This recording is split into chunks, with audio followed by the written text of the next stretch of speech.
My name is Sarah Dash, and I'm President and CEO of the Alliance for Health Policy. We are really thrilled to be hosting this conversation today. We've heard so much, as many of you know, about the opioid epidemic, but not as much about the underlying issues around pain and how to manage it. And so we have a fantastic panel today that's going to explore these issues with us. But before we get started with the panel, just a couple of words about today's event. This is the third event in a series on the future of chronic care, and you can follow along on Twitter at #FutureOfHealthCare. We are extremely pleased and grateful to have three annual sponsors who have been supporting this series, as well as an earlier series that we did on the future of health insurance and a series that we will do this fall on the future of the healthcare workforce. And those are Anthem, Ascension, and Health is Primary, and I want to thank them, and we're going to hear remarks from them in just a couple of minutes. I also want to thank the sponsors of the chronic care series specifically, CapG, DaVita, Express Scripts, and Genentech. So without further ado, we're just going to hear a couple of words. First, I'm beginning with Sherry Dubester, who is Vice President of Behavioral Health and Clinical Programs at Anthem. Sherry. Thanks very much, Sarah. Well, it's a pleasure to be here today, and I can't imagine a more timely topic, so I can see from the attendance that there's a lot of interest, and that's wonderful. Just a word about Anthem. Anthem Blue Cross is the Blues in 14 states. We're in 20 Medicaid markets as well, and we insure 1 in 8 Americans, so are very invested in working on the opioid crisis, as well as chronic care management, integrated behavioral medical care, and all the issues that I think we'll hear more about today. I lead clinical strategy and behavioral health, and I'm a psychiatrist by training, and have been leading our company-wide opioid strategy work. The importance of an integrated care approach is so fundamental to the programs that we deliver for our members at Anthem, and for the collaboratives that we are increasingly engaging with our providers, medical, behavioral, for the care delivery that they're engaged with as well. And the concept of integrated care really applies whether you're thinking about well-being or whether you're thinking about chronic conditions such as diabetes, certainly as you're thinking about the opioid crisis and chronic pain. So what do we mean by integration? And I'm guessing you may hear different definitions today. At the very least, integrated care involves integration of medical and behavioral care. And there's a tremendous amount of exciting work going on in this arena. Anthem is certainly very focused on it. So are the many payers, the providers, and a lot of that is actually collaboratives, which is wonderful. But I want to leave you also with some thoughts about that integration should also pay attention to the social determinants of health. Do the members and the patients that providers care for have a safe place to live? Do they have access to healthy food? Do they have a safe place to move and walk? Do they have transportation to their appointments? Because when it comes to the kind of complex health issues that we'll be talking about today, our version of holistic health and integrated care probably has to go beyond even the medical behavioral, but also really think about the full whole health concept. So with that, I'll turn it over to the next speaker and really look forward to the dialogue today. Thank you. Great, thank you so much, Sherry. And next, I would like to introduce Mark Hayes, who is Senior Vice President for Federal Policy and Advocacy at Ascension. Mark. Thank you. Good afternoon, everyone. We are just so glad to be a sponsor of the Alliance and of this event. This is such an important topic. In the midst of everything that's going on in healthcare right now, from the larger healthcare debate around the direction of our healthcare system, to hurricanes, to so many issues, we can't lose sight of this important one.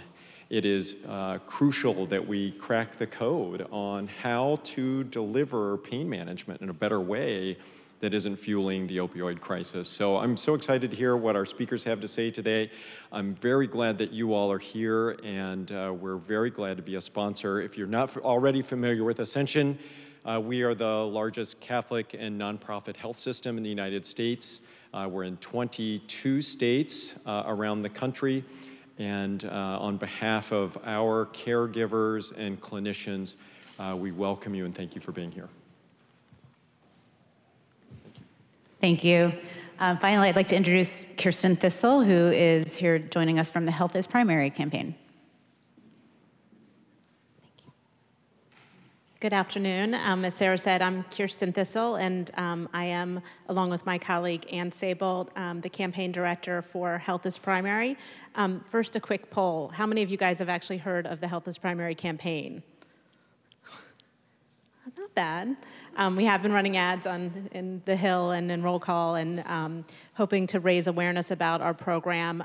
It was launched a couple of years ago by 8 family medicine organizations, most notably the American Academy of Family Physicians. And our goal really has been to focus on raising awareness around the value of primary care in America and how a country with a strong foundation of primary care can deliver better health, better quality at a lower cost. A big part of what we've been talking about is this idea of integration, integrating behavioral health, mental health, nutrition, all of these other clinical services into the primary care setting. We have a long way to go. A big hurdle to clear in order to be successful is to change payment models so that we can move away from the fee-for-service model and move to value-based payment where we're looking more holistically at patients.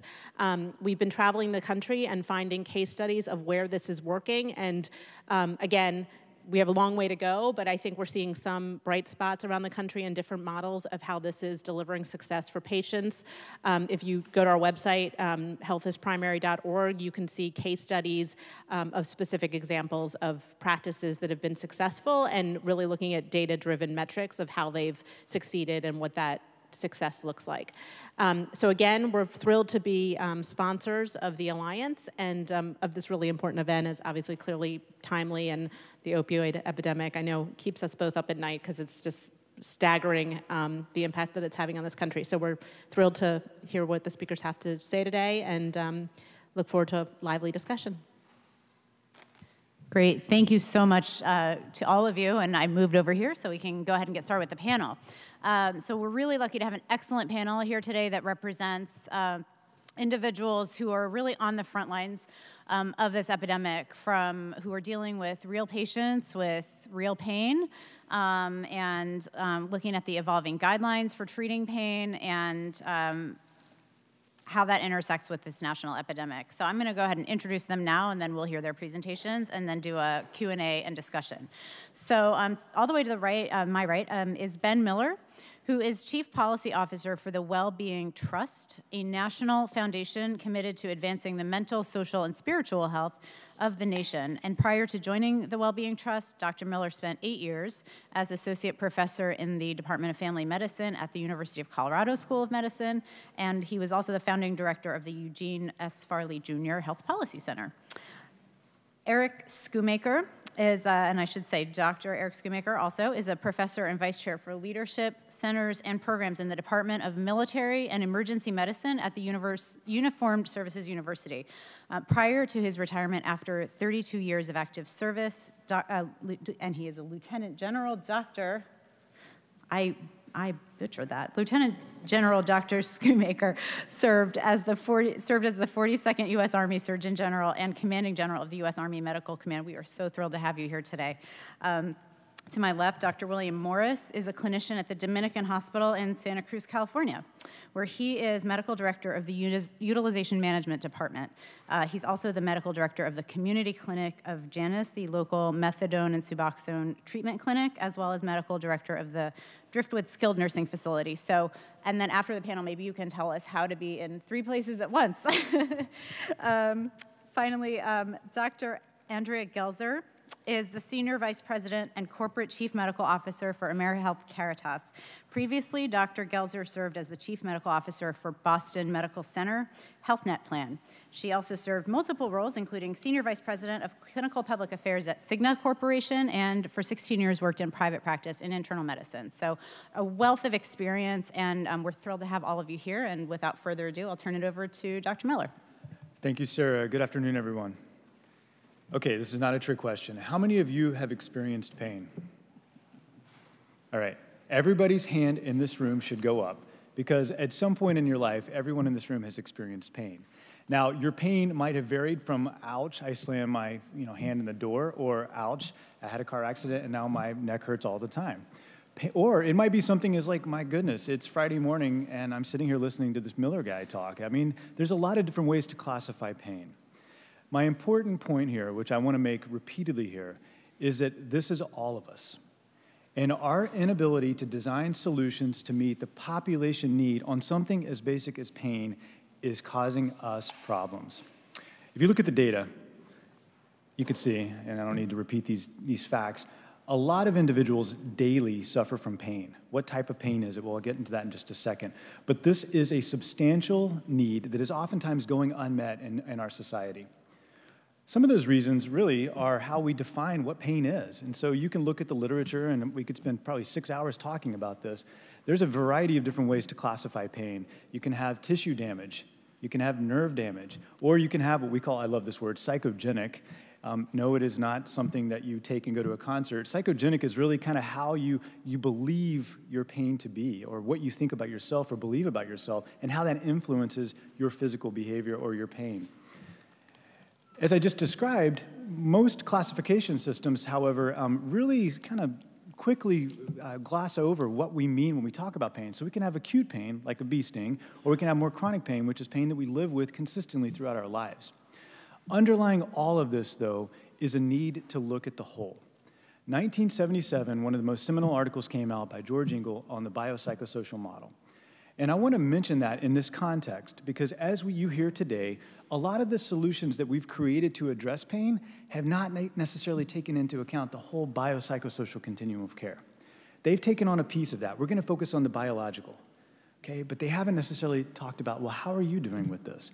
And what are the things that we might be able to do at a social level to influence how you are better addressing your pain? And it comes down to this one main true fact, which is why I'm so glad to see integration in the title of today's talk. We are a fragmented society and a fragmented culture that has treated pieces of health and not necessarily taken into account the whole of health. Pain is one of the best examples of this that I can give you. If I only addressed your physical symptoms, how is that really helping you cope with this new change in your life that's decreasing the quality of your life? Okay? These are substantial issues that fragmented care really do force us to kind of say, well, no wonder we have problems like opioid epidemics. We have seen a dramatic increase in the use of opioids in this country. And it doesn't take a rocket scientist to figure this out. Why is the U.S. prescribing more opioids for pain than anyone else in the entire world? Well, it takes us back to the reason that we have so many discussions in places like this, because healthcare fundamentally is broken. And in our brokenness and our fracturedness, we have let people down. So what do we do to solve those problems? Well, we integrate. And we have to integrate by putting the person first. So I have 3 points that I want to make here with my limited time. Number one, when we talk about pain, we have to come up with solutions that are actually around the person and the community. I'm going to give you 2 examples of this. First of all, it's important that you know your data, know who you're actually talking about when you stand up on stages like this and you talk about, well, here's the program that we're actually advocating for. You need to know the people that you're trying to serve. You need to know what their needs are and design the program to their needs. An example of this is in Northeast Colorado. A good friend and colleague, Dr. Jack Westfall, has done a program where he's actually gone out to folks in the farming community. He's gone out to folks that just live in rural areas of the state and said, how can we best address the opioid crisis in Northeast Colorado? But most importantly, how can we also talk about your pain and let you know that there is a team of individuals that are here to help you? These are beer coasters. These are beer coasters. Okay, how novel is it to think about taking a message and putting on a beer coaster that is sitting in your local bar, or that you're handing out at your local farm feed store and your farmers take home and put their beverage on, okay? You have to take the message to the audience in the places that they are. You can't expect them to come to you and just say, okay, I now have pain or I'm addicted to this substance. What is it that you're gonna do to help me? Another example of this is that they've got these really wonderful flyers that normalize not only pain, but what happens when you might actually become addicted to the medications that you're taking to manage your pain. You normalize it, and you let people know that there is hope. That beyond just kind of this fact that you're facing every day, that you are in pain and you are suffering, there is a team of people that are here to help you and to listen to you and not judge you. And so there's little caveats at the bottom of each of these posters that say things like, listen, this is not a moral failing when you take another pill. This is not really a moral failing when you can't show up at work because you're in so much pain. This is about How can we now create a solution that targets what you need and what is best for you? Another example here, second point here actually. How do we create programs that are actually in response to this systematic problem? So what we need now are more systematic solutions to address pain and less programs that take on a piece of that. And so the bumper sticker for this one is that systems are greater than programs. We have to have systematic solutions to talk about pain. You'll hear a lot of these in just a minute, examples of these. This slide simply shows you what people have to experience and go through to try and get help for care. Now, the example that I'm using here is mental health. So if you're identified with some type of mental health need, you are churning throughout the system, constantly trying to find a place to land. What happens if you're an individual that experiences pain and someone says, well, we don't do that here. You have to go over there for that. You stigmatize, you don't necessarily normalize, and most importantly, folks, people that are suffering have to wait to get help for their suffering. There is something fundamentally wrong about that in our society. Integration allows for us to be in those places where people are addressing their needs in the time that they need them. It might be the fact that you were just told that your back pain is so substantial that you're not going to be able to go back to work. It might be that someone just said, well, you know what, it's the combination of your diabetes, your depression, and now your diabetic neuropathy that has led us to this place of not being able to figure out what we're going to do next. How are you going to cope with that? These are conversations that people have every day. And what we've done because of the fragmentation is that we've made it really hard for people to get help for those problems.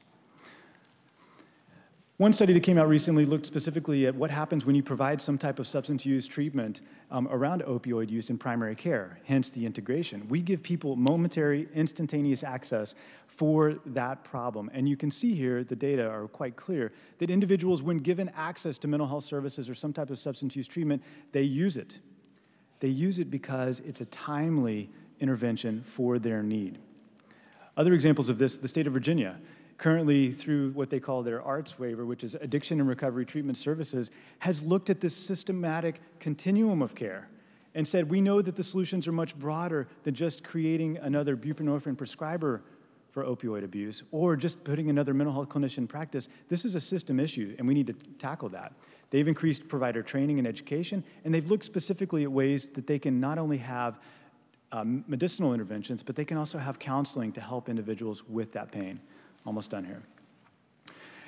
Quickly on Virginia, though, you can look at the number of prescribers and the number of individuals that are entering into the system because of what the state has done at a policy level to be able to increase the number of folks that can help with pain and substance use. Last point. In order to ultimately do everything that I'm talking about, we have to have a different culture around payment. We've got to be able to create some type of comprehensive payment strategy that supports a continuum of care. Not pay for another piece of care, pay for a continuum of care. That's our team. Right now, the dominant culture in our healthcare system is that we pay for services in discrete categories. And there's no more egregious example of this than how we pay for mental health and physical health. If you incorporate pain here into that equation and you say, I want to be able to provide a team-based approach to you in my primary care practice, in my hospital setting, and yet I tell you that you're going to have to figure out some type of really creative workaround to pay for that, most people are not going to do it. So we have to have really comprehensive and strategies on addressing payment. Skip to the end here. Recommendations for payment are really basic. If we want to tackle pain and tackle it in the moment that people actually need that care, we've got to have some type of incentive for a team approach to care. This is not about figuring out another code. This is not about paying another provider more. This is about paying for that team to take care of the person. We've got to figure out a way to incentivize this and to support the quality and the outcomes that people are actually needing right now. Thank you.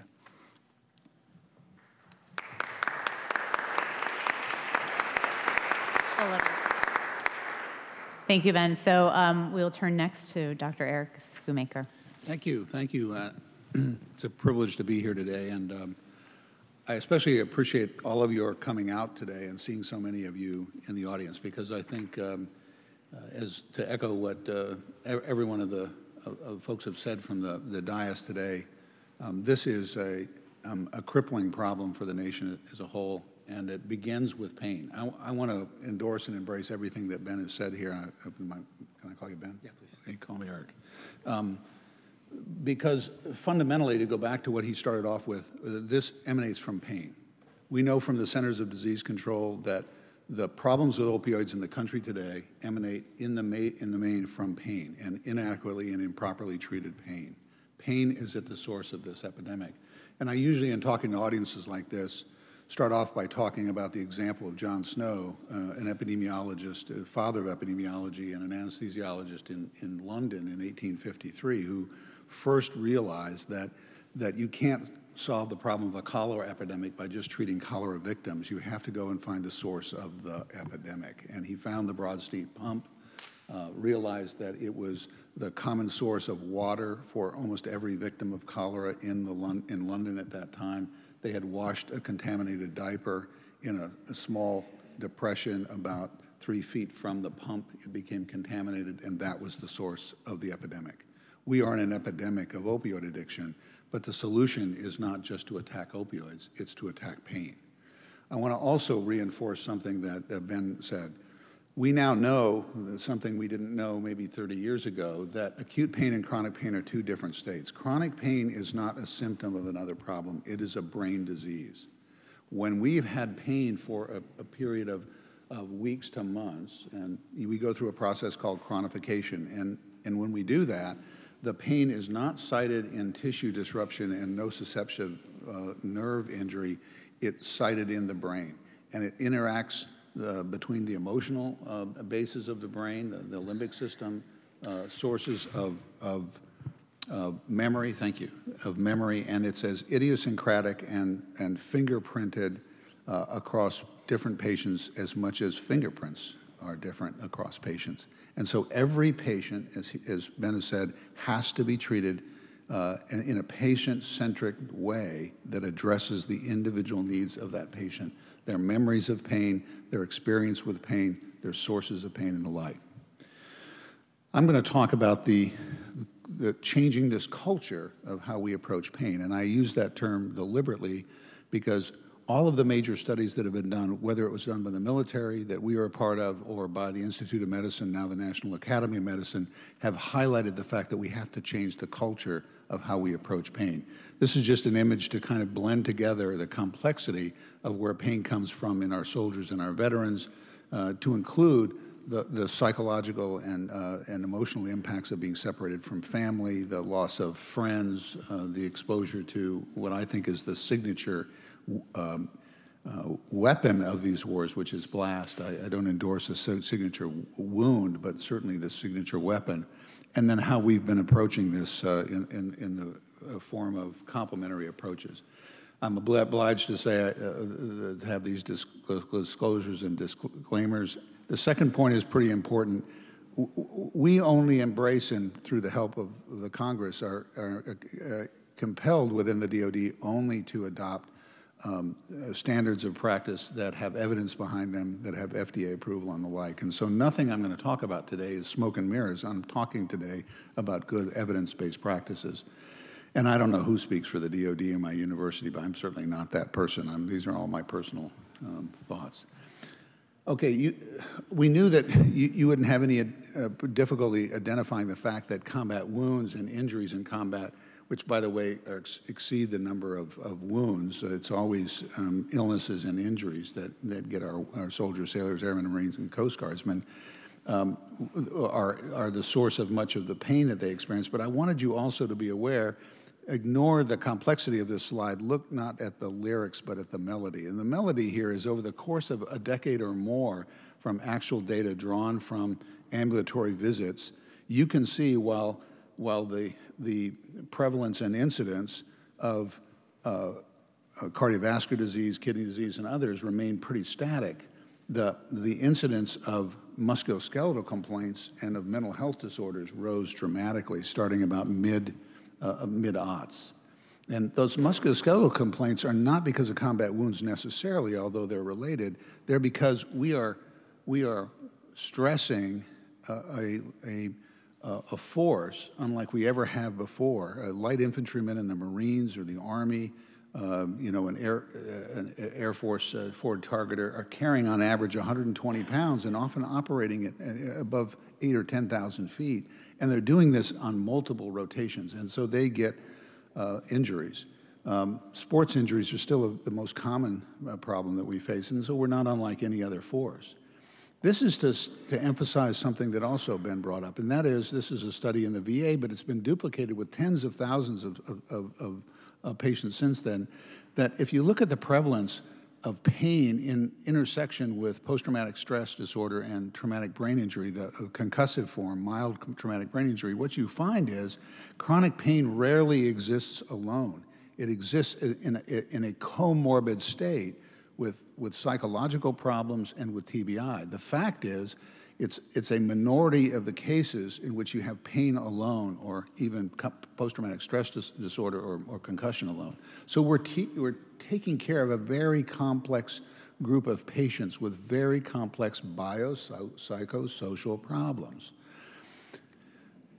We established a task force in around 2008, 2009 that published a comprehensive pain management strategy. We realized that we were faced with an unprecedented pressure to manage chronic pain and came up with, through objective studies of both the literature and our system, the need for a holistic, multidisciplinary, and multimodal approach to that used state-of-the-art, evidence-based practices that focused on optimal quality of care and function of our people, patients, both our family members and our soldiers, but for managing that. About a year later, the Institute of Medicine, now the National Academy of Medicine, launched a similar study that looked at the whole nation, not just the military's problem, and came up with a very similar set of recommendations. And among them was, we don't need to abandon opioids. I'm not an anti-opioid person. If I'm in a major traffic accident, or if I break my leg, or if I'm in an IED explosion, I'm not gonna shout, "Give me acupuncture." I'm gonna ask for morphine, and I want it there. The same for any major trauma. What we're saying is this is not the panacea that it's been cast to be. This is a very important slide because it shows you the intersection and interaction among the federal medical partners in this. On the top, you're going to see different organizations, and at the bottom, you're going to see products. In the middle is the timeline. It began actually with the VA, and I can't speak for the VA, but the VA has been one of the leaders here. The VA saw this problem early. They attacked it early. They established a step care model that is multimodal, multidisciplinary, team-based in its approach, and incremental in its application, and published those. Our task force report resulted in a product as well. The Institute of Medicine then followed with a report I just talked about. At the same time, the National Institutes of Health had organized an Interagency Pain Research Coordinating Council, known as the IPRCC, with federal members from the services as well as the NIH. And about that time, the Secretary of HHS came to this coordinating committee and said, look, since you're already working on research efforts, you come up with a national pain strategy that's going to apply the principles that were outlined in the Institute of Medicine. And the results of that, as I'll show you in just a second, were the National Pain Strategy. At the same time, the National Center for Complementary and Alternative Medicine, the NCAM, now known as the National Center for Complementary and Integrative Health, this isn't about creating an alternative universe. This is about integrating complementary practices into conventional practices. And it's not just about medical treatments, it's about maintaining and promoting health and well-being. So many of these complementary practices need to be integrated at the self-care level. They then established, through the leadership of Dr. Josie Briggs, the director, an effort to use the platforms of the VA and the DoD to advance research in evidence-based approaches of complementary practices in chronic pain. We've looked at this in the military health system. We now have the publication of the National Pain Strategy out of the IPRCC and others, which resulted in the presidential memorandum to start looking carefully at opioids and other approaches to pain management, the CARA Act, and of course, the CDC opioid guidelines. But I want to stress again that this isn't about just regulating opioids, and it certainly isn't about swinging the pendulum back to a state in which we don't manage pain with opioids. It's rather to look at the whole person and the whole package. If we have one thing that we would recommend, it's that we adopt across the country a standardized pain assessment tool that gets us away from the thing that every one of you, Ben had you all raise your hands if you had pain. If you've had pain, you know if you go to a clinic, or a hospital or see a doctor or anybody, the first thing, the last thing, and everything in between is a question of, are you in pain and what number is it? Well, that has no utility. An 11-step analog model from 0 to 10 has no utility if it's not linked to function, if it's not linked to functional impairment. And so we have adopted, with the help of the VA, a common language. We've adopted the Defense and Veterans Pain Rating Scale. You'll see the familiar 11-step analog scale, but with the faces, but you'll also see that every one of those steps is described in terms of a functional decay. So you can't be at 10-level pain sitting, eating your lunch, and watching TV.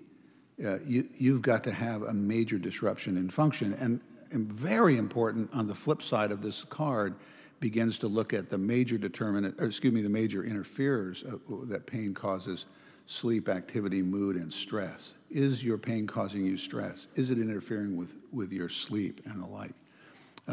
This causes a whole different dialogue to occur between the providing team and the patient, because you can find patients who have stable 4, 5, 6-level pain, but are now getting sleep, now eating, are not interfering with their activity, and like that's a success.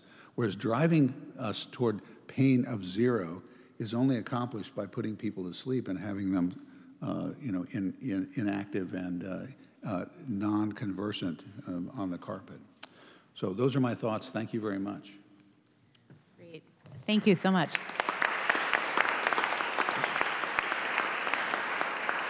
And before we move on to our next two presentations, which I very much want to hear, I just want to kind of ask a little bit of a clarifying question, and maybe either Dr. Miller or Dr. Schoomaker can kind of jump in here. But you both made the distinction between acute pain and chronic pain. Are there distinctions in the medical literature between the different types of pain? Is there more than acute pain and chronic pain? We've also, I think out there probably heard the term chronic non-cancer pain. Cancer pain is perhaps different. Can you kind of just spell that out for us a little bit more? And then if Dr. Schoomaker, if you could kind of tell us a little bit more about the scale, the standardized pain assessment, does that cover all of those kinds of pain? Is that kind of a way to address people's pain, whether it's in the moment, acute, or a more chronic kind of issue? Okay, we'll make it really, really simple, because this is the way I think. When you think about the differences between acute and chronic, you can consider time. This is a really easy variable. Is this something that is an instantaneous pain that's probably going to go away within a short time frame, or is this something that's going to continue and you're going to be stuck with, or you're going to have for an extended period of time? Okay, that's where, it's the basic definitions of acute versus chronic. Typically, when we think about acute pain, it could be something like I'm recovering from a surgery. It could be something like I mentioned earlier, I got stung by a bee. Or when we go to chronic pain, this is something like I might have had an accident where now my back is forever, in this shape, and this is the pain that I experience. Chronic pain, and for many people, actually is something that they learn to live with and they can function with, but it's something that they have. It's like a ringing in the ear, or it's like something that you might also have been diagnosed with that you have for the rest of your life. You have to figure out a way to cope with that. That's typically the way that we distinguish those two, and I'll welcome your distinctions there too. Right, I agree with what Ben said. Just to answer quickly the last part, does the scale apply to acute and chronic? Absolutely. This is a pain management scale that allows you to address whatever and however long the duration of the pain has been. It just emphasizes, as I said before, how disruptive is this in your life, and what do I need to marshal in the way of resources to address it. We all know that pain is, at the end of the day, not an objective state. There is no thermometer or measure you can place in any human being to tell their level of pain. It's entirely subjective. You want to know the proof of that? I'll give you a drug which completely eliminates your memory, and you will not be in pain. Every time you go for a colonoscopy or a major procedure, we give you a set of drugs, benzodiazepines, like Versed, that completely obliterate your memory, and for all intents and purposes, with a little bit of pain adjunctive, drug, you don't remember any of that, and you're not in pain. Taking care of some of the most severe Alzheimer's patients that I've ever had who've had major injuries, it's very hard to tell they're in pain because they don't remember they're in pain. So pain is subjective. Acute pain is largely around tissue disruption, a burn, a severe traumatic event, a kidney stone, childbirth. These are all acute events that are accompanied by the body's attempt to alert us. I mean, we have this great machine that is designed to tell us when we've had an invasion of a part of our body that you don't want anybody in there, you know? You're going to get an infection or you're going to have a major disruption. But once that's been there for any length of time, the brain begins to remodel this whole event. And the most extreme form of that are groups of patients whose pain is entirely psychogenic. We can't find a single bit of evidence that there's any tissue disruption whatsoever. They're very difficult patients to manage because we know that they're in pain. They have a form of pain that's emanating from the brain, and yet there is nothing they can put their hands on or the like, and they're surrounded by people who will do anything in the way of drugs or procedures to try to eliminate that pain, often to their detriment. So does that explain some of the distinction? I think so, at least to me, and hopefully to our audience. Thank you. Well, without further ado, we'd like next to hear from Dr. William Morris from Santa Cruz to tell us a little bit more how this actually works in the real-life system perspective. Thanks.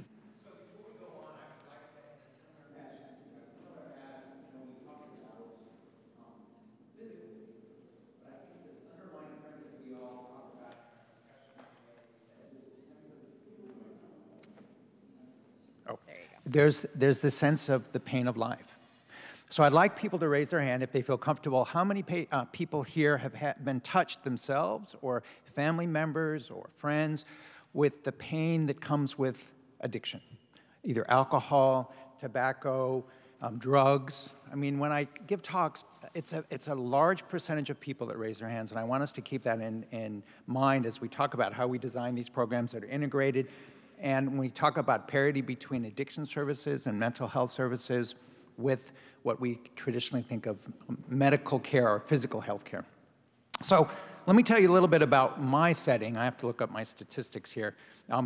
I work with Sutter Health, a nonprofit healthcare system that serves over 3 million patients in 24 counties in Northern California. We have 6,000 physicians, 24 acute care hospitals. 2.5 million patients receive ambulatory care from our providers. Palo Alto Medical Foundation, or PAMF, is a subset of Sutter Health, serves about 1 million patients in central and southern San Francisco Bay Area, and I practice even in a smaller subset of that in Santa Cruz, California, about an hour south of San Francisco. So, you know, this is sort of the big picture coming down to the small picture, and I want to share with you today what we've done on dealing with both chronic opioids and chronic pain. In 2013, we really felt we needed to deal with the issue of these, chronic pain and chronic opioids in our patients because it was causing our providers a lot of pain. How do you deal with these patients? They're really frustrating. They take a lot of time. We don't feel like we're delivering good care to them. And so we developed a committee, and we came up with really this challenge, is that, opioid therapy really doesn't have good data, that it supports, that it works for chronic pain over the long term. I mean, it may help, though, some patients. And, you talk to providers at a local level, and they all have patients who they say, yes, they're doing well on chronic opioid therapy. They're stable. They're not having signs of loss of control of opioids. We don't want to cut this off. And patients are horrified that that might happen. Because there are practices and groups that say, we don't give opioids for chronic pain anymore. And so patients are stuck, and they get into trouble. So how can we safely utilize chronic opioid therapy for patients in chronic pain for whom which opioids are effective? At the same time, how can we recognize and manage those patients for whom chronic opioid therapy has really failed? And I want to emphasize here, we've really tried to use the language around opioids fail the patient. And sort of the background behind that is the healthcare system has failed the patient, because that's what we've given them for in the last 2 decades, is more and more opioids. And I was part of that. I work in palliative care, so I take care of a lot of patients at the end of life, and when patients would come to see me, we'd give them more opiates if the opiates weren't working. And I started seeing more and more patients who would, my colleagues who would come to me and say, Dr. Morris, I have this patient who's not dying, so they don't really qualify for palliative care, but they're in a lot of pain, and they're on lots of opioids, and it's not working. What do we do? So we started to feel the need to try to deal with it. So what we did was we got actually some money from California Healthcare Foundation, and they allowed us to form a committee that worked on a couple of tasks. But the first thing we did was we looked at safe monitoring of chronic opioid therapy in patients for whom it's effective. It just happened that the acronym DEA fell out, and we said we would do 3 things, very simple things, to try to keep these patients as safe as we can rather than overlay a lot of demands on patients. And one is documentation of chronic opioid therapy status in our electronic health record. So when patients try to prescribe, get prescriptions for opioids from another doctor, that pops up. We can do that in our electronic health record. To educate patients not only about the lack of evidence for chronic opioid therapy, but the risks, as well as how to be safe when you're on chronic opioid therapy, how to avoid, things to avoid like lots of alcohol, sleeping pills, how to safely store your medicine. And then more recently in the last year, we started to really advocate the use of Narcan, a nasal spray that counteracts the effect of opioids. So it's sort of like an EpiPen if you're on chronic opioid therapy. Hopefully you never need to use it, like you hopefully never need to use an EpiPen if you're allergic to bee stings, but you have it when it's there. You can't go out and get it when you're not breathing anymore. You got to have it at home. And then lastly, we all encourage our primary care providers to have a sit down with an opioid agreement, sit down, talk about treatment goals and expectations, which really emphasize more than just pain relief, but functional improvement. Are you getting better? We don't really do a lot of benefits to patients if we take their pain scores, as has already been mentioned, down to 3 out of 10, but they're lying on the couch all day. So we have to emphasize both of those things. So we were able to get, as well, form a coalition in our county called Safe RX Santa Cruz. And we focused that coalition around the whole concept of opioid failure. When I was in medical school, I had a cardiology attending, and he was trying to teach us about heart murmurs, and we must have all been sort of nodding off because all of a sudden he said, "Bill, why did you walk by my Aunt Betty the other day?" And I sort of stammered and said, "I don't know your Aunt Betty." And he said, "Of course you don't know my Aunt Betty. You were never introduced to her." So he went on to introduce us to to heart murmurs, and we feel in the same way we have to introduce our primary care providers to what opioid failure looks like. So we came up with 3 questions. The first is we ask, are serious opioid-related adverse effects occurring? And that might be respiratory failure, that's pretty serious. Are they life-threatening? That's serious. Are they unable to be managed? Like sometimes patients get horrible constipation, and we can't really manage it. And so that, for those patients, opiates have failed. All right, so let's say serious opioid adverse events haven't happened. The second question we ask is, are significant opioid-related aberrant behaviors occurring? By that I mean, are patients taking the opiates like they should? And this is harder to wrap our heads around because it's a little more vague. Now sometimes, and we've created this graphic to help our primary care providers, sometimes they're very clear. On the top in the red, is this an acute risk of danger? Are they drinking a lot of alcohol and taking their opioids at the same time? Are they selling their prescriptions on the street? Do they have a clear addiction? Have they lost control of their opioids and continuing to use despite harm? And are they basically taking this medicine with really without a clear diagnosis? I mean, it happens more and more that we're seeing patients are here without pain. Without a clear, let's say, x-ray evidence of a back problem, and yet they're on high dose of opiates, and they've been on it for years. And then we allow the other yellow, the primary care doctors, to sort out with the ones in the yellow category about how many of those are needed before we say an opioid failure has occurred. So, and finally, we ask the question, if there's no adverse effects, no aberrant behaviors, we ask the question, are treatment goals being achieved? And note we ask this third. We don't ask this first. We say, is there enough analgesia, and is their functional improved enough? And if the answer is no, opiates have basically failed, even if they don't have adverse effects or aberrant behaviors. And I agree, we need a standardized tool. Our tool we use is this PEG instrument that I think was developed to the VA. But it basically talks about P for your pain score, E, how much does that pain affect your enjoyment of life? And then G stands for how much does that pain impact your general activity. And we use that to quantify. And if patients are on high dose of opiates and their PAIC scores are real high, it's like, why do we keep giving you this medicine again that's not working? So what do we do now we have this definition? Well, we thought, in addition to educating the primary care providers about this, we thought it was too much to ask the primary care providers who are already overloaded with too much to do to add on to this, to their tasks. And so what we did was we started this opioid assessment service. And the opioid assessment service asked the question, what is it, have opiates failed this patient? When they're challenging, hard, difficult patients referred to us by the primary care providers. The very difficult ones we talk about in an opioid assessment board once a month. And we really debate back and forth, what's going on, how could we help this patient? And what happened to them when we sent to us? Well, we got about, the first year we did this in 2016, 1/3 of the patients were male, 2/3 were female. The average age of the patients that were sent to us were in their late 50s. And they had been on opiates for on an average of over 20 years. So this is how long we've been given opioids for chronic pain. And the average dose they were taking, we call this morphine equivalent, if we convert to morphine, was 120 milligrams. Now, for those of you who don't know, the CDC says that when you get above 90, you really got to be worried about this patient, and you really got to be sure that they're being helped. So what happened to them? Well, 13% we thought really didn't represent opioid failure.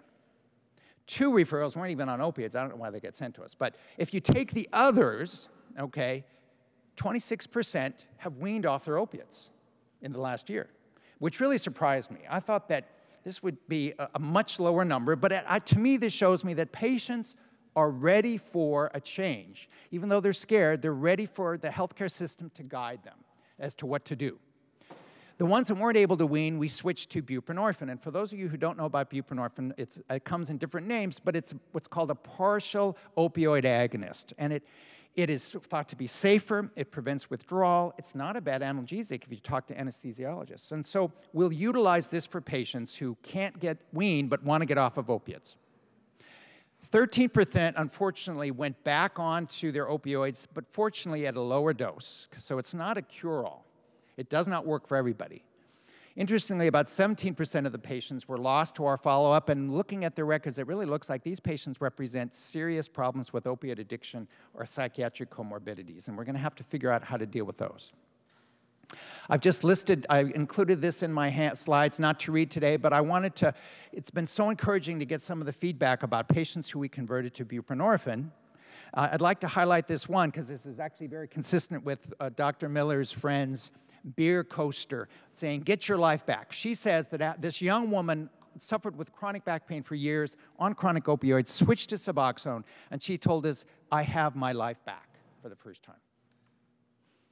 So what do we have? This is what Pam Sutter now in Santa Cruz really envisions as their comprehensive approach to chronic pain. The primary care doctors assess pain etiology, make referrals as appropriate. They appropriately select patients for whom which a chronic opioid trial might be indicated.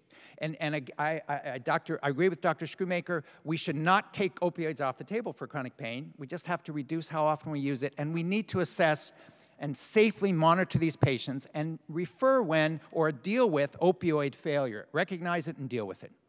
We have an educational and coping services, not formally, but it is made up of our behavioral health division. We have shared medical appointments that talk about the risks and benefits of opioids. We have healing with pain, shared medical appointments that talk about mindfulness, exercise, nutrition, sleep, and all these factors as managing their chronic pain. And we have just recently started some chronic opioid support groups. Ideally, all patients would have functional restoration, alternative therapy, pain clinic services access, but in reality, this is limited by insurance for the most part. But crucial, and we've already said this today, is that addiction services and integrated behavioral health services are very important. These patients come with a lot of baggage, a lot of life trauma, a lot of life pain. And we really have to have these services as well. And we've made a lot of progress with parity over the last decade. We can't reverse that parity. because if we do, we're going to lose this generation. And there's been experts that talk about this as a lost generation. The only way we're going to deal with this lost generation of patients on chronic opioid therapy for whom which it's failed is to integrate our healthcare system and deliver these services. Thank you.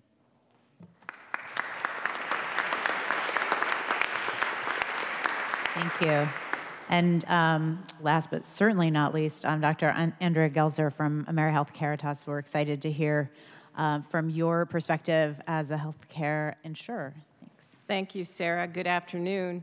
I'm honored to be here today with these great experts on this panel and share with you some of our thoughts and thinking on innovative models for chronic pain management. AmeriHealth Caritas started out as Mercy Health Plan with 300 members in West Philly in the 1980s. And if you know West Philly, it's a very diverse, very poor, very challenging neighborhood. And heroin abuse is one of the biggest issues that we see there. AmeriHealth Caritas has a presence in 17 states now in the District of Columbia and touches the lives of about 5.8 million individuals, of whom about almost 2 million are in managed Medicaid.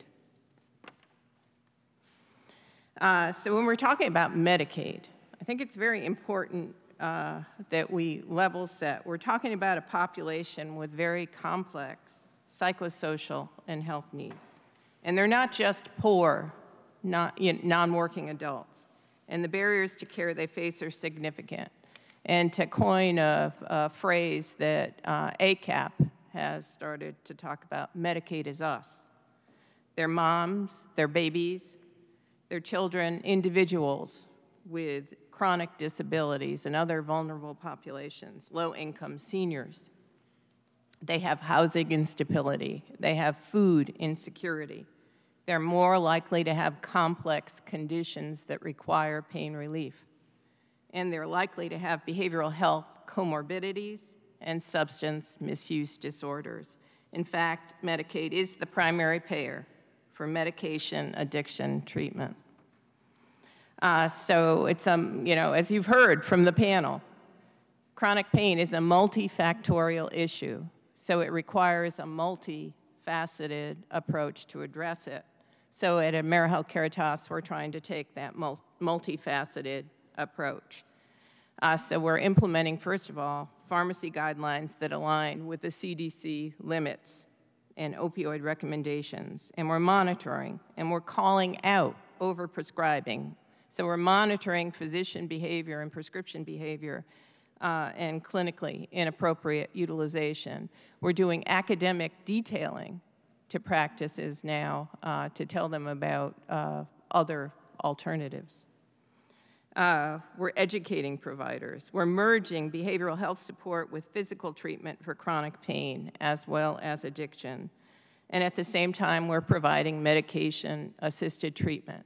So the Suboxone or buprenorphine and naltrexone, those are the two that are normally used. And we've taken all our prior auth requirements away as we've been allowed by each state, because each state has to approve all of your prior authorization requirements. We're also offering and beginning to offer even non-pharmacological treatments, alternative therapies that may not be on a state's Medicaid benefit schedule, like acupuncture, of course, PT and OT. There's been a resurgence in looking at chiropractic care as an alternative. We're making access to naloxone possible and developing specialized programs that improve access to multidisciplinary pain centers, and we need more of those. They're few and far between. We've taken a holistic approach to care management for more than 30 years. And that approach to integrated care management is vital to address chronic pain, as you've heard from the panelists already. All of our care managers use motivational interviewing techniques. And we use evidence-based assessments. So when someone, a new member comes onto the plan, when somebody is referred to care management, the nurse does an intake assessment And they screen now. They screen for behavioral health issues. They screen for substance abuse issues. If the person screens positive for substance abuse, we try to get behavioral health referrals right in place and also referrals to other treatment centers as indicated. Medicaid is mostly still moms and babies, and they make up the largest segment of all of our Medicaid populations. So this is a busy slide, but it shows you for each of our plans, we have 2014, 2015, 2016, with 16 on top. Neonatal abstinence syndrome is rising in each of our markets.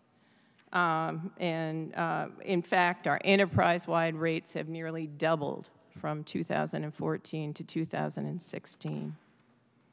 So we've put special emphasis on developing specialized programs for maternity, and we're making prenatal care for women at risk a priority.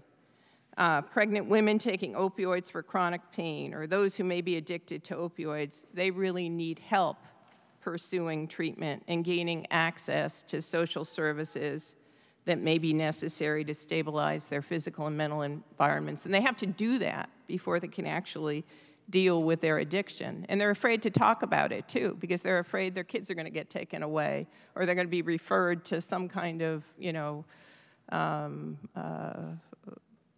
anyway, they're afraid to talk about it.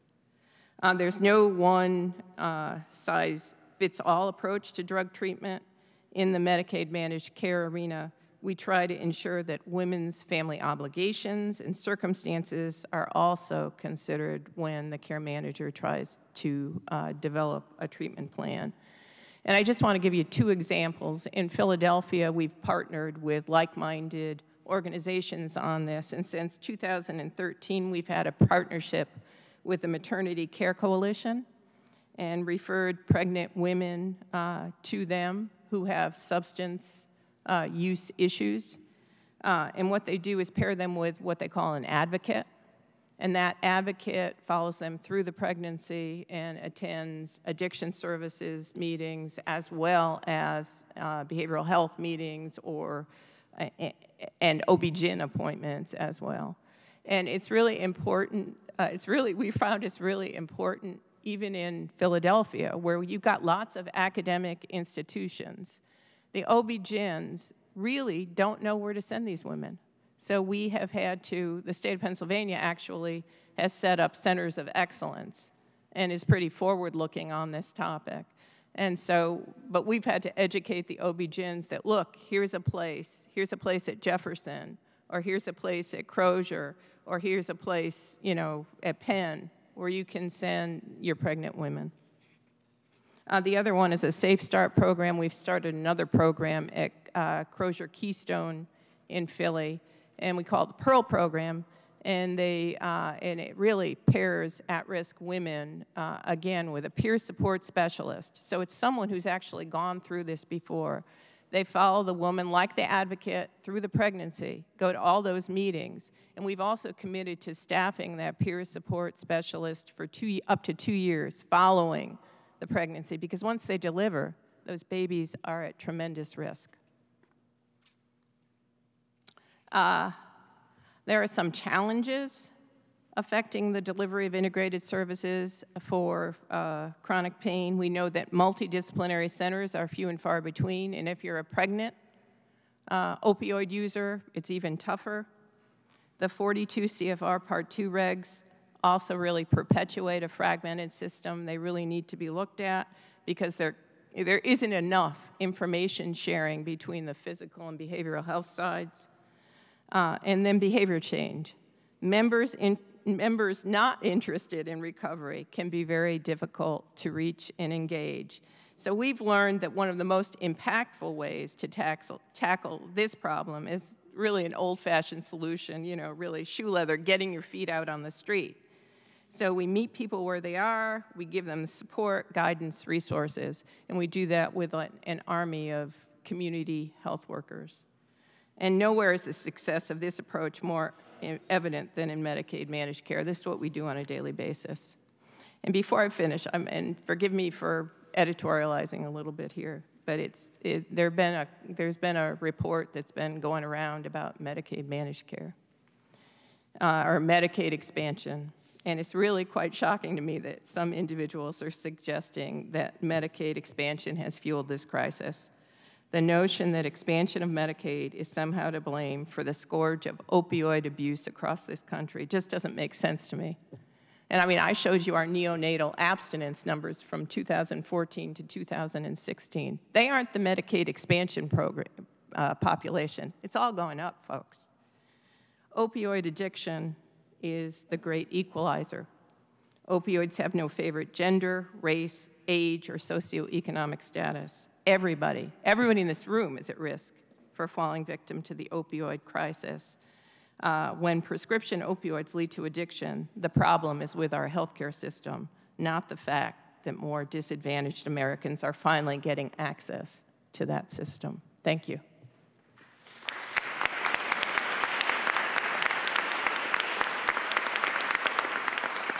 Thank you. Wow, well, let me do my own audience poll. How many people learned something new about pain today and opioids? Great. Well, we're now at the Q&A discussion portion of our event. So you have a couple ways that you can ask questions. You can write it on a green card, and a member of our staff will bring your question up to me. Or if you can see, there's two mics, one on either side of the room, a little lopsided, that you can stand and ask your question. I want to, while everyone is getting their thoughts together, kind of open a question to the panel. I mean, it seems like just from the standpoint of the physician.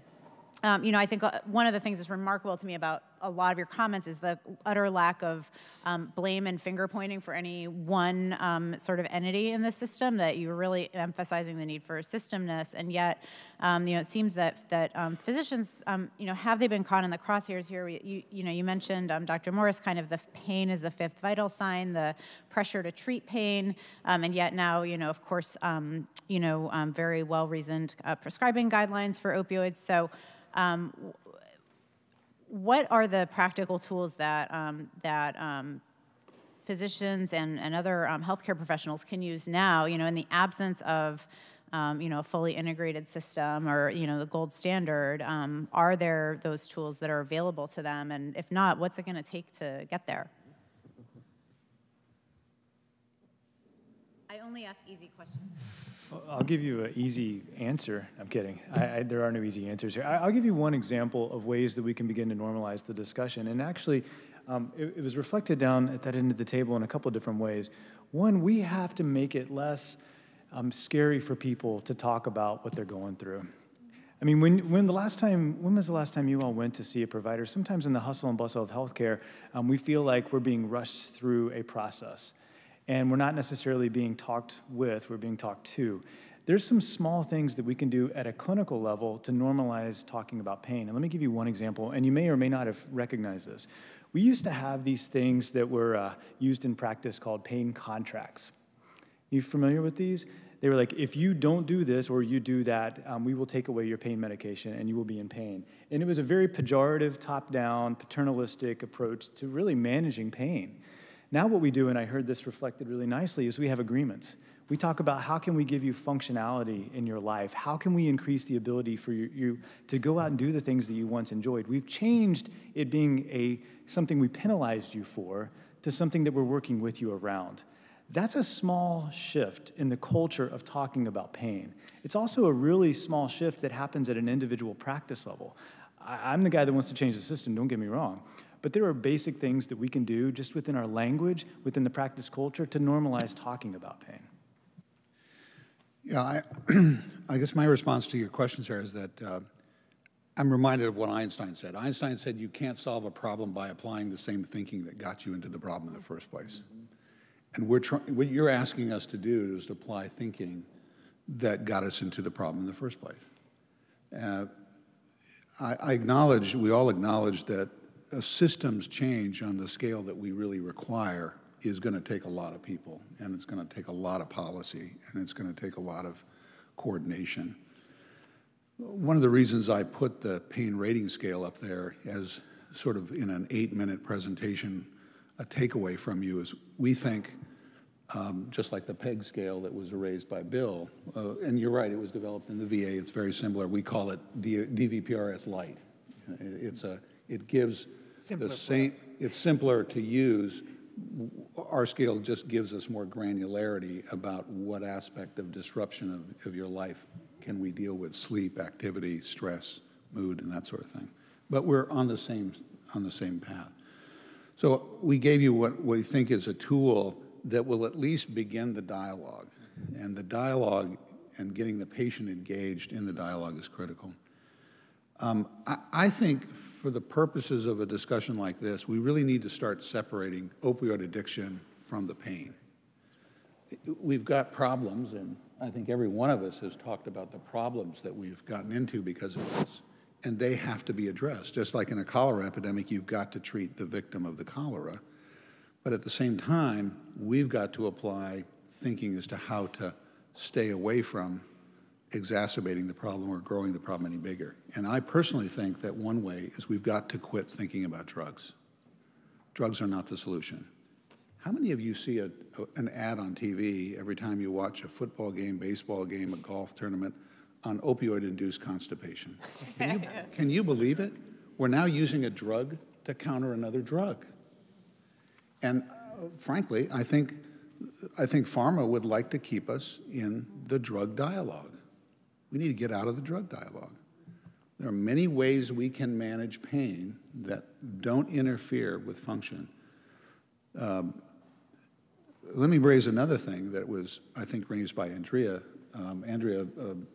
sort of indirectly. Why do we have a mu and kappa and other receptors that are sensitive to opioids in our body?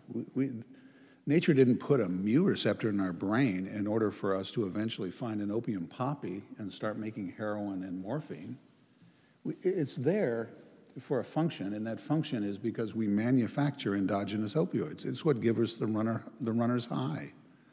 But it has a lot of other social impacts. Mothers ignore their children when they're on opioids. Mother rats ignore their pups when they're on opioids. Males become aggressive in the cage when they're on opioids.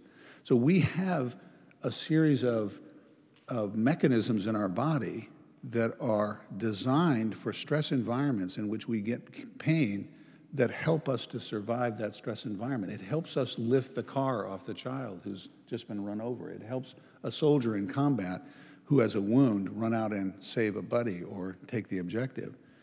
But it has social implications that are severe. And these social implications, if they were, as Dan Carr says of the American Academy of Pain Management, if those were the first that were discovered, we'd be looking at opioids in a much different way than we do today.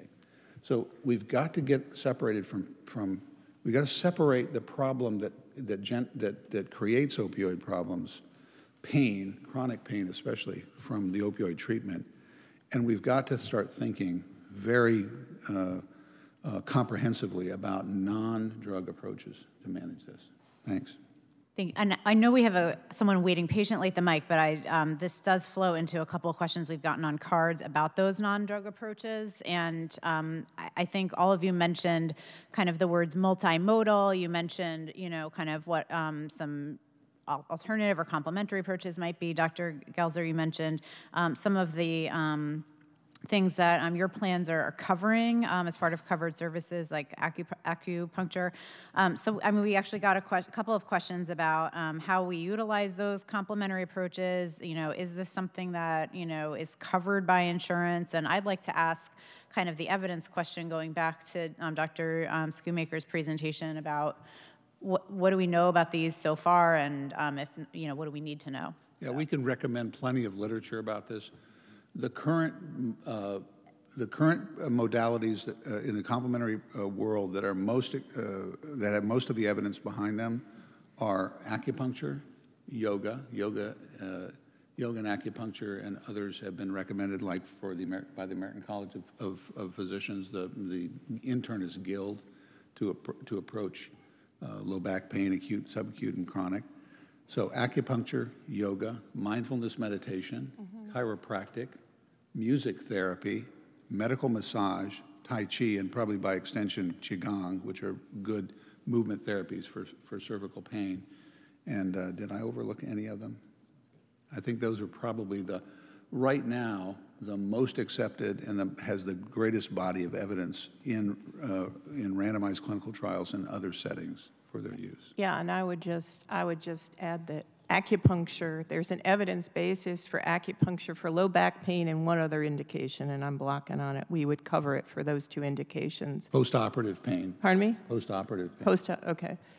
Because otherwise there is not an evidence basis, and so all of our clinical policy determinations are based on evidence. So we're adding that benefit in markets, even if it is not, even if it is as a value add. In other words, and using that as an opportunity to actually get people into programs in order to get that kind of therapy where they sign a contract and have a relationship with their provider to try to really address the chronic pain problem. Thank you, and I think you have some materials and citations in your reading list that address some of that question as well. All right, thank you for your patience. Thanks. Andrew Kessler, I represent a variety of substance abuse treatment providers in Washington. And Dr. Gelzer, the question's directed to you, but anyone please feel free to answer. On your last slide, it almost seemed like a bit of something you wanted to just hit at the last minute, but you mentioned 42 CFR 2, which is rather complex, and we don't have time to explain what that is, but it's confidentiality concerning between practitioners concerning substance abuse treatment. And you mentioned there needs to be reforms. And while I agree that it can be a frustrating regulation for practitioners to deal with when you're talking about integrated care, it is also one of the sole protections that consumers have from the criminal justice system. We all know about the nexus between addiction and the criminal justice system and the advances and the strides we've made, but odds are good, not automatic, but odds are good if you have a patient who is abusing opioids, they are running afoul of the law one way or another, whether they're purchasing them on the black market, through false prescriptions, what have you. What do you see as the role of the practitioner in terms of making sure that not only the patient is healthy, but also safe? Because this is the only disease that has to interact with the criminal justice system. You're absolutely right. I mean, it's a double-edged, triple-edged sword. And I mean, I think more and more the American College of Physicians, the American Academy of Family Practice are saying, look at this, look at substance abuse, not in the criminal justice system, but look at it. It's a chronic disease. It's a chronic ailment that folks have. So there should be protections. That said, I think it's up to the providers to communicate, to figure out how they're going to communicate. So if you have to get permission signed, you get the permission signed. And unfortunately, in this day and age, the encounters are so quick. And so, you know, they're just very quick. I think we need to bundle payments somehow so that people are responsible for the outcomes. Thank you. I'm going to follow up on what you just said, Dr. Gelzer, about bundling payments and ask a really fun question that came in on a card. If you were able to design and implement an alternative payment model through CMMI for the treatment of chronic pain, what would that look like? So, go. Can we pull up the slides that I had hidden? Or in your slide deck that I had, I'd recommend the following. You want to use your mic? Oh, yeah, I'm sorry. If you would look at your slide deck or in the hidden slides for mine, I just want to draw your attention to an effort we made with the help of the Samueli Institute. Joan Walter's in the audience, and she was a major part of that. You want to raise your hand, Joan, just so they know who you are? So if you look at this page on page 10, this diagram here in the hidden slides. It's in your packets. It's in your packet. Yeah. You'll see that after about 1.5 years of working across the civilian DOD and the VA, and the VA and the DOD are two separate cabinet agencies, as you know, we concluded using a methodology from the Institute of Healthcare Improvement, an approach to developing just what you're talking about. And we identified 4 different domains that had to be approached. One is the integrative care domain. You have to design a system that integrates care using the many modalities we've talked about here, including conventional care.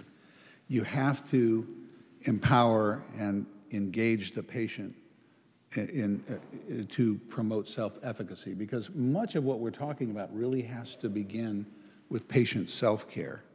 You know, mindfulness meditation, yoga, many of these approaches, biofeedback, they all emanate from self-care protocols. You have to design within the healthcare system operations that support that. This can't be a peripheral, and this is a huge problem for us even in the military. You know, the military healthcare benefit program, TRICARE, does not pay for the majority of these modalities outside the gate. We can do more inside of our military hospitals than we can through our healthcare system outside the gate. And so patients like my wife, who is a chronic low back pain sufferer for the last 25, 30 years, when we've gone to communities that we don't have a facility that provides acupuncture or yoga or other things, we have to buy it out in the community out of our own pocket. And then last but not least, and really not least, is we have to have a sustainable business model. If you look at care programs like Alina Health up in Minnesota that has 11 or 12 different hospitals and clinics connected, they have an integrated approach to pain and problems, but they have to all run this as a loss leader. They lose, you know, several $1 million a year by doing things that paradoxically and ironically are helpful for patients. Length of stays drop, use of opioids and other drugs drops, patient satisfaction improves, function improves, and yet the system, as we've talked about up here, does not pay for that. So you've got to develop a sustainable business model. I would just briefly add that fee-for-service, and you all understand this, perpetuates the hyper-specialization of American healthcare. And so when we start talking about how do we take care of a person and surround them with a team that can meet their needs, they're really only one of 2 really great alternative payment models that exist out there, and the one that I trend towards is more of a global budget type of approach. If you give practices flexibility to create teams for their community, they're going to rise to the challenge. But if we continue to put them under this like oppressive fee-for-service regime, it's very difficult to create novel and innovative solutions that actually are in response to the person. And one basic example of this is that if you wanted to bring, like was mentioned by Dr. Gelzer, a mental health clinician onto your team in practice, you're going to have to figure out how to pay for that. But if I give you a budget that takes into account your community, that takes into account some of the risks that you're going to assume for addressing these wide range of needs, and you leverage those dollars, you hire your own. They become a member of your team, and then seamlessly, you all work together to meet the needs of that person.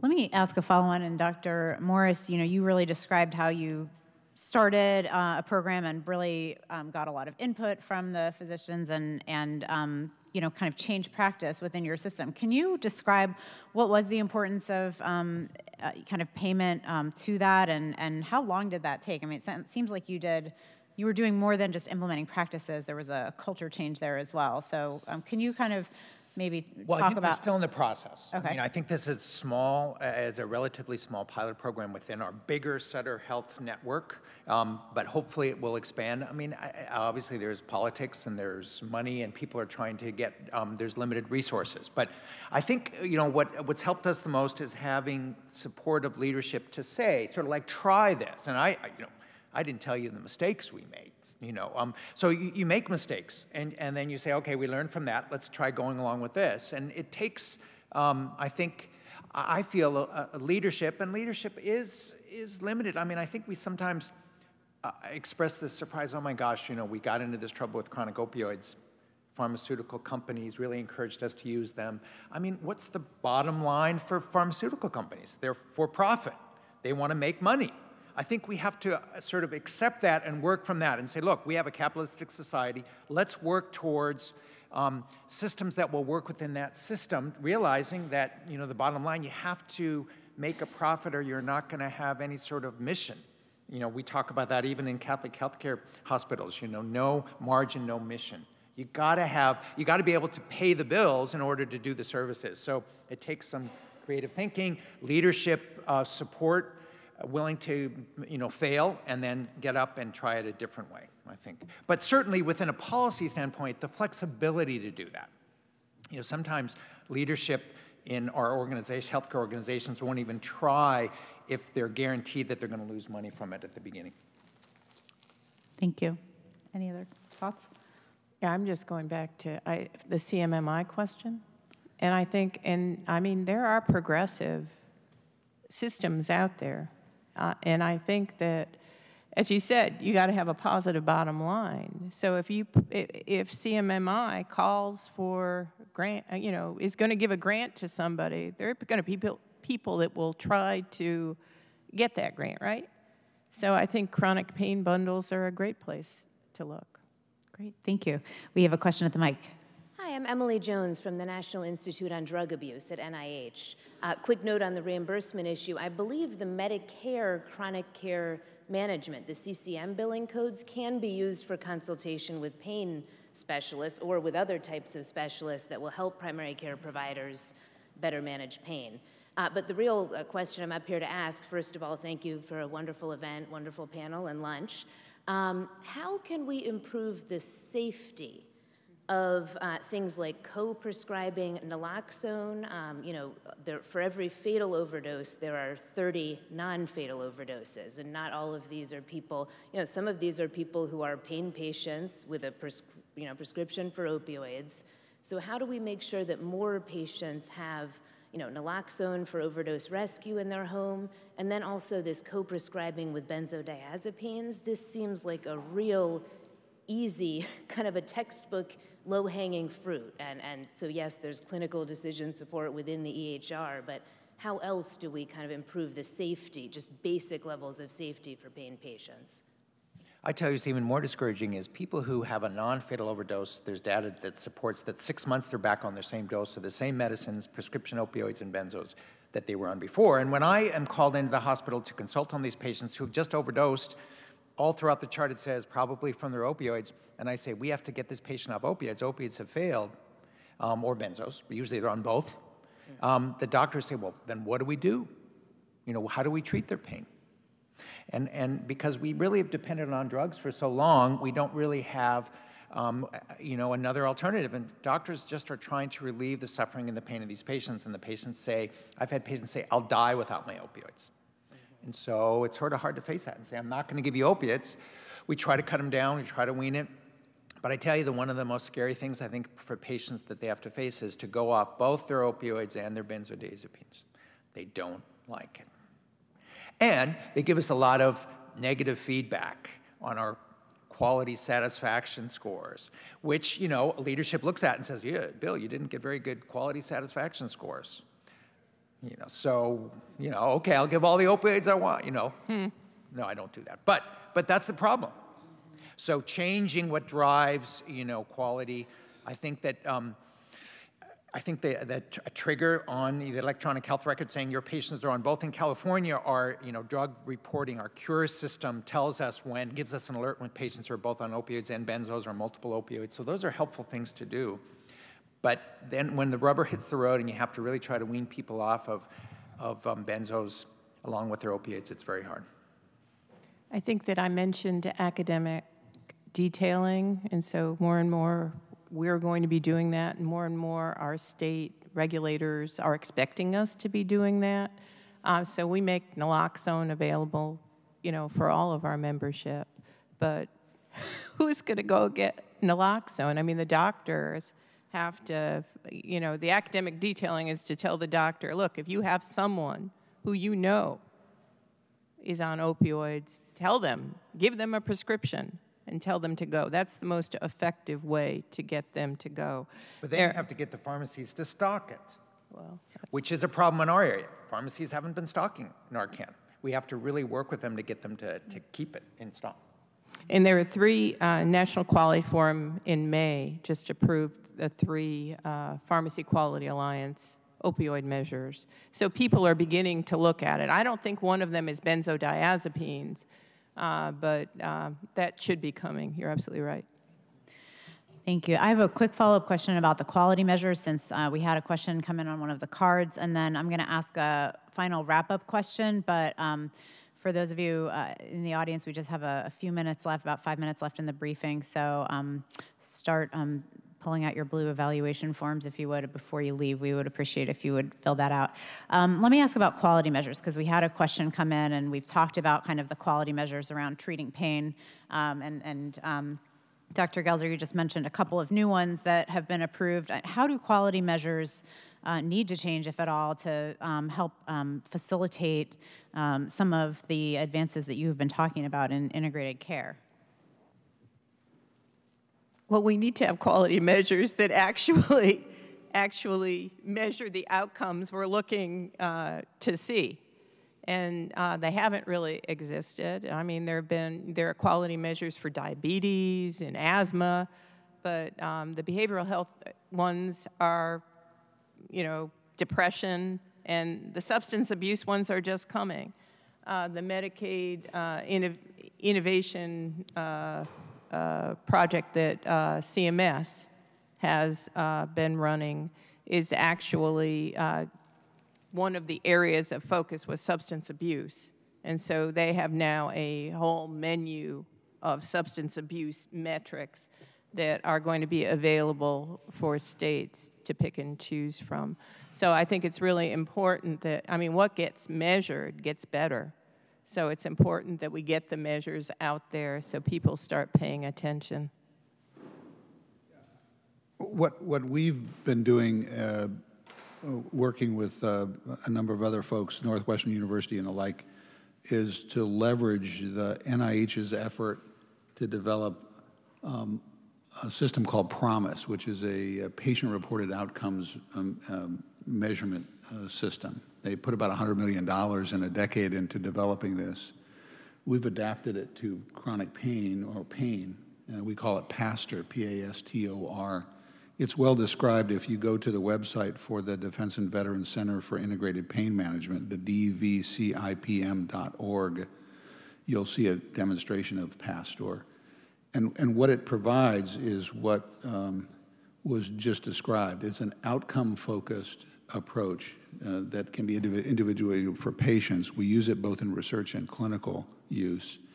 And it focuses on all of the elements that we've been talking about, that the current system that's mainly a fee-for-care system, a widget billing system that rewards for prescriptions and procedures and the like, rather than for the outcome improvement for the pain. It gets around that by looking more comprehensively at how we would evaluate the impact of pain management. So I recommend that you look at PASTOR, PASTOR.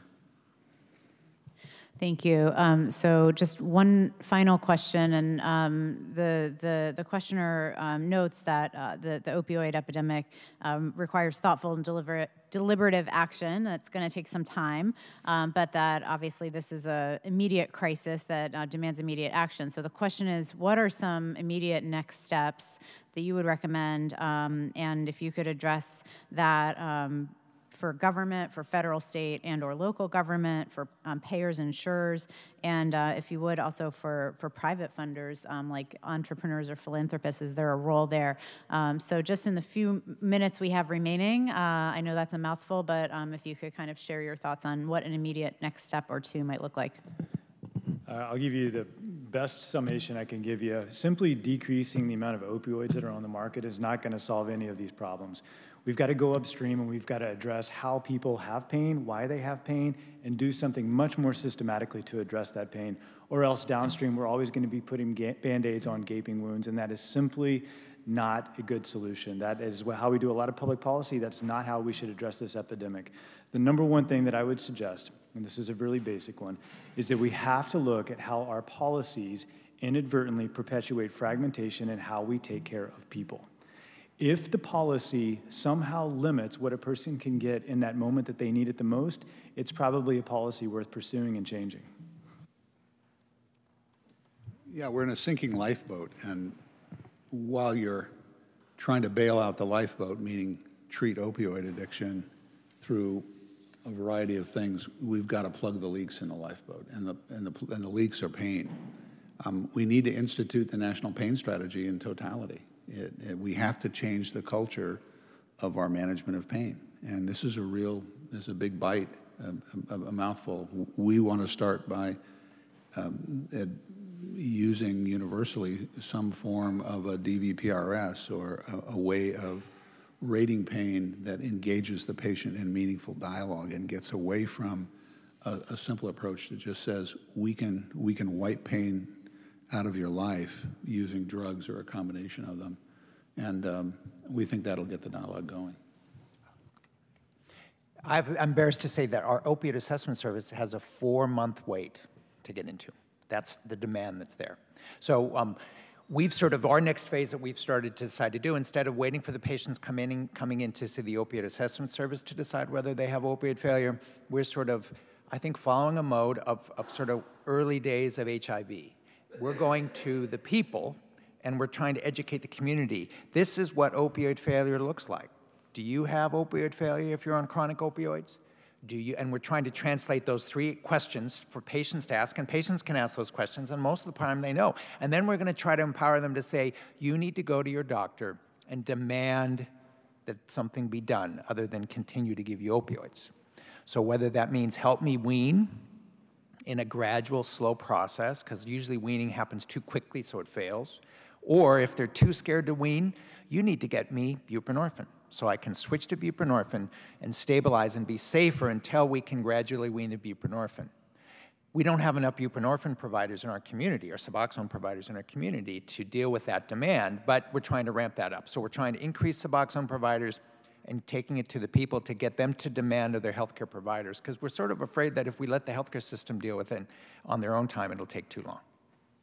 So maybe the Joint Commission has something to do with where we are today, with the pain as the 5th vital sign and making sure pain was addressed years and years ago.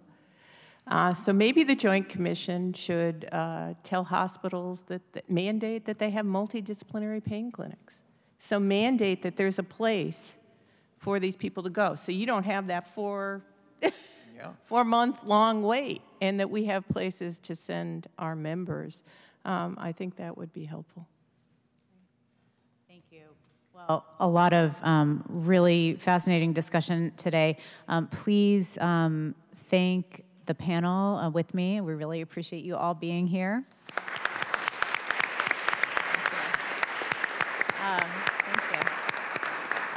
If you would, just tell us on your blue evaluation form what other topics you'd like to hear about in the future. We would appreciate it. And be well. Have a great weekend. Thanks, everybody.